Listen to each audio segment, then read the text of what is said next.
รื่องสีข้าวไทยท็อปรุ่น CR7 มาถึงบ้านโน้นเมาแล้ววันนี้4 โมงครึ่งมาแล้ว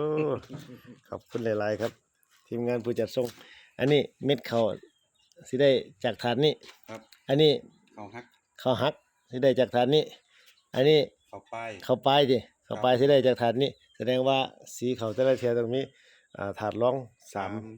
อย่างแล้วก็4กับหำอยู่ตรงไส้โคนหมู่นี้ครับหาแนวมาตรงเอาแมนครับหมู่นี้แล้วใส่ธงเป็นซ็อกไว้ให้ละ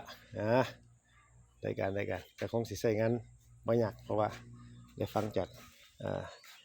พี่เพิ่นอธิบายฟังแล้วปัญหาหลักๆคือตอนนี้ไฟบ่พอเปิดเครื่องออนเบรกเกอร์ขึ้นแล้วเฮ็ดให้มันอยู่ตลอดวิธีแก้คือมาเติบมาเลยมาทำงานต้องแก้ปัญหาที่สายไฟที่ระบบไฟโอ้พลาดเลยบ่ได้เทศรันให้เบิ่งเลย เครื่องสีข้าวบ้านนาโอ้ปี69เนี่ยได้เครื่องสีข้าวอ้าวเป็นจังบุญแล้ว